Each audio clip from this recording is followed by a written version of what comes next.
Welcome to the Zen Zone. Zen Lee here on the best off-roading electric unicycle ever made. Best desert off-roading electric unicycle here. The Paton S. Super lightweight, nimble, aggressive, powerful, torquey. You don't need any more torque than this wheel provides. It provides you all the torque, maybe even a little bit too much. I'm still playing around with it. I have about 52 miles off-roading with this beast and I'm loving it. Amazing wheel. Today, Sunday, beautiful day in Las Vegas. Plenty of trails to ride. And you could see, for it being a beautiful Sunday morning, I haven't actually seen anybody out enjoying these amazing flow trails. And these are some amazing trails. Today I'm planning a route for a group ride we're doing. Sprite is leaving Las Vegas. Sadly, Sprite was like the heart of the community here in Las Vegas, in my opinion. And yeah, he's going to Utah now. So goodbye, Sprite. Today will be our last ride in Las Vegas for some time. Man, these trails are amazing. So you can see trails that run around this mountain here. Trails, this is the single track we'll be hitting. This is kind of like just the way up to get to the trails. Look at some of these trails here. Running along the mountain. Man, the camera I need an iPhone. The camera's not doing it justice. But you can see the trail there. We're not gonna do that one. That one's a little bit more difficult because you go in here. You can see the strip here, the stratosphere. Yep, it's not as beautiful as all these trails that are like forever up to Mount Charleston. If we could find a way to Mount Charleston, that would be epic. That's what I need to do. I actually haven't done this trail yet. It might be too difficult. This one here along the mountain. We're going to some nice flow trails that just flow. Paton S, the best off-road electric unicycle, is how nimble it is. It is a super nimble electric unicycle. You can avoid little pitfalls and you could jump. Now, I'm not the best jumper, and I'm not talking about doing big jumps. I'm talking about off-roading, like specifically maybe what I'm doing now, like some hardcore, rugged off-road racing in the middle of the desert in Las Vegas. This wheel is amazing. Like, it's so nimble. Once I have the power knobs, Cohedron ones. They're not my favorite right now, or at least I need to add some more pads. They're good for jumping. What I don't like is how easy they come off when I crash, which you crash quite a bit when you're off-roading, or you don't necessarily crash, but you drop your wheel or your wheel gets put down. They're good for protection, but they come off pretty easy. But other than that, they're pretty good. I'm gonna keep using them. Whew. All right, now we're getting into where it gets fun. This is where it starts to get a lot more fun. You can see it's a lot more flowy with some little jumps you can hit on the track. The gravel's not too loose. There's some solid lines. This is kind of the hub point for a branch of trails that runs, I don't even know, because I haven't explored all of them. But they are legion. Lots of trails. You can see, zooming in, they run all the way up into these mountains. Mount Charleston's about 30 minutes this way. If we could find a trail to Mount Charleston, that would be epic. And you could see the strip. Let's zoom in.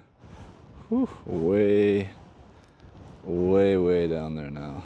Is the Paton S really the best electric unicycle you can buy for off-roading?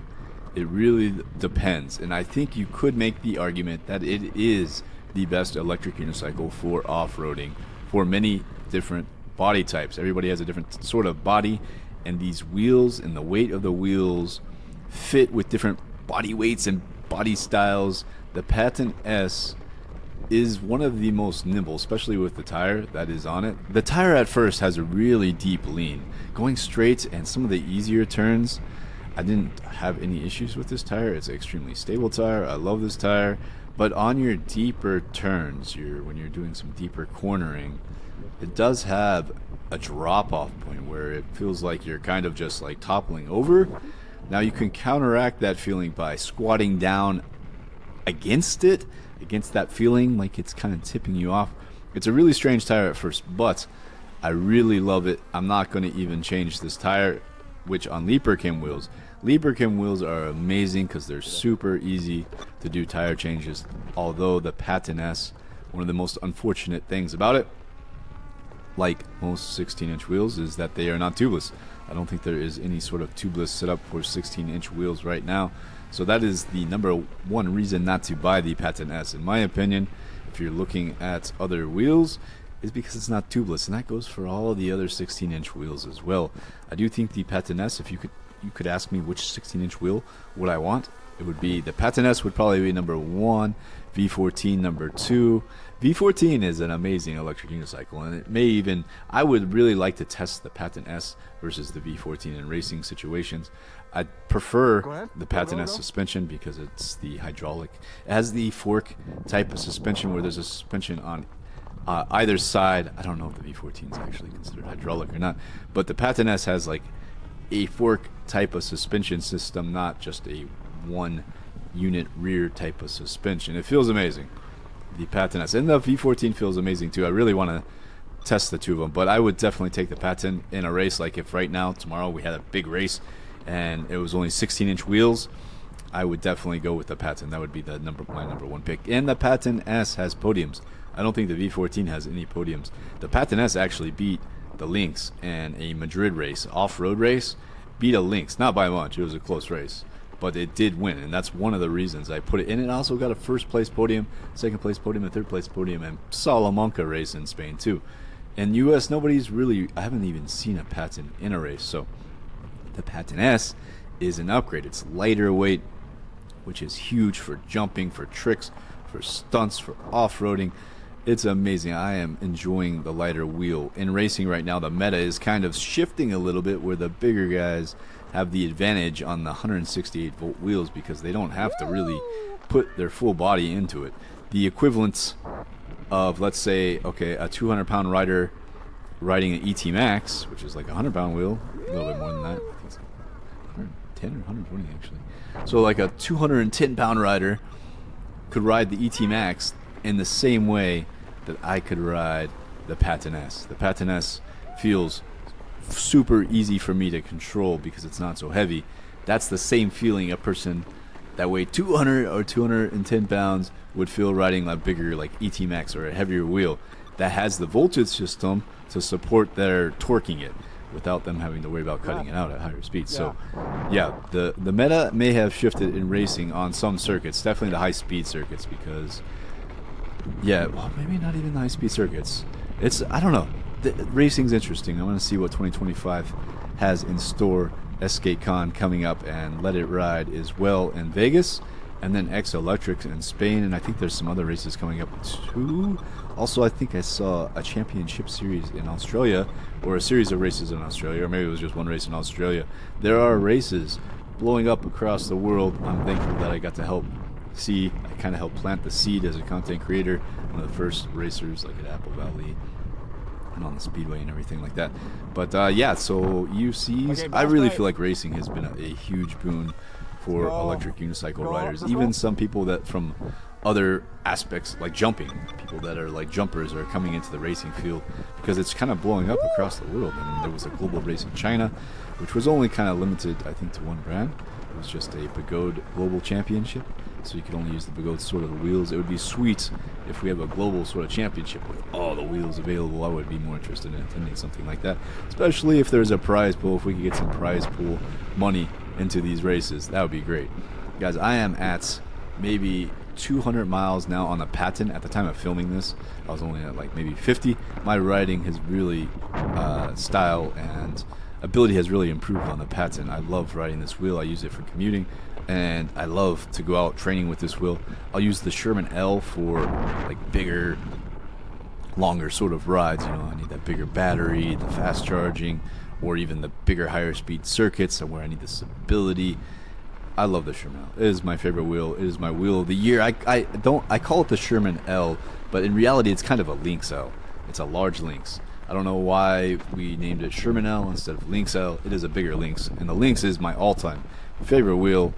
It is the best wheel ever made. It is my wheel of the year, but the Sherman L, Lynx L, I also kind of include as wheel of the year because all it is a bigger Lynx. The Paton S, not wheel of the year, but man, it is a super fun agile wheel. Now with agility, you really have to be careful as well, because you could over agile it where you're slipping around too much, you're losing control of the wheel a little bit too much because it's super agile. So you need more control with your pads. You could use different pad setups. Find a pad setup where you have a lot of control. I've been using the stock pedals just fine. I do think I will upgrade my pedals eventually if anybody knows some good pedals for the Paton, but I've been using the stock pedals just fine. It's not so heavy that I need that extra grip, but if I'm going to be racing this wheel off-road, then I need, I do think I need some better pedals just to have that little bit of extra oomph. So if you guys know some good pedals, let me know. The Paton S, the range, I haven't taken the battery down to 0 because I go off-roading for maybe like 2-3 hours straight with little breaks here and there, and I'm exhausted. Like, I can come home and sleep for the rest of the day because it's a workout, especially the way I ride, you know, more of kind of a aggressive sort of riding style. But man, the electric unicycle is a workout. It really is. It wears me down too, being out, jumping around with this thing, working it around. 100-pound weight between your legs. It's a workout, man. Really works your core. I love this sport. I hope to see it grow.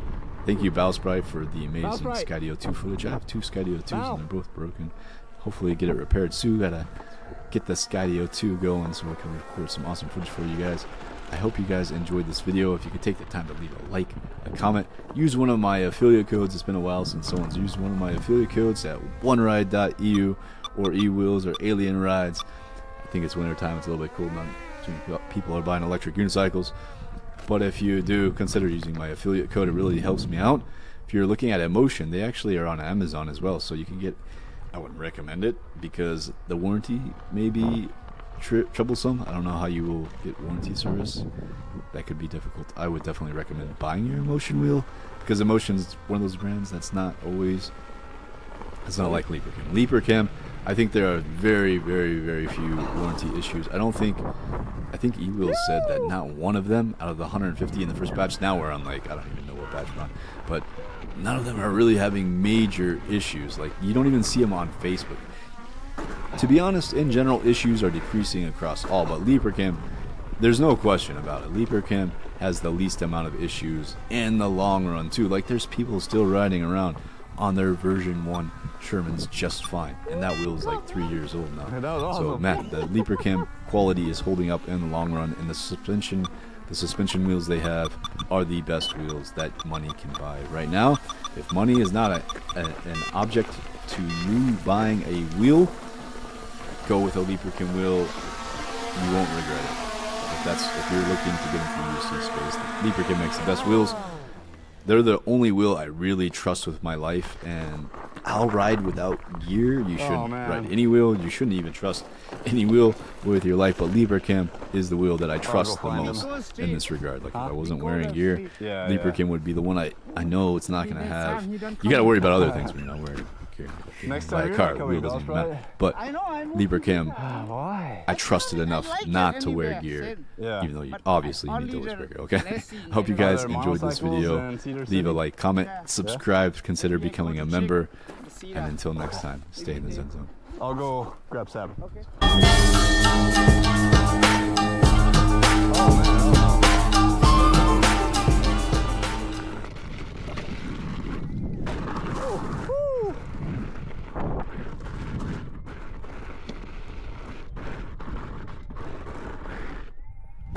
Oh, I hate that.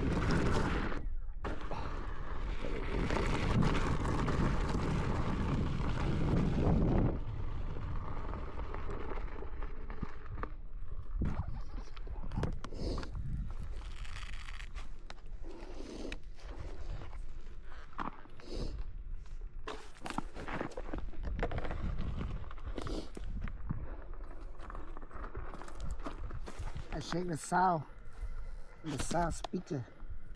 From your phone. Okay.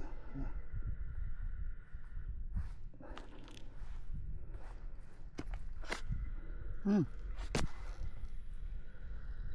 No more sound? Maybe when you export. Oh, okay. That's good. Send. Oh yeah. I send to you. Oh, you want my memory card for download in your computer? I can send to you on Google Drive. Okay, Wow. okay. That looks nice. That's good for you too. Yeah, look at that Oh one. my God.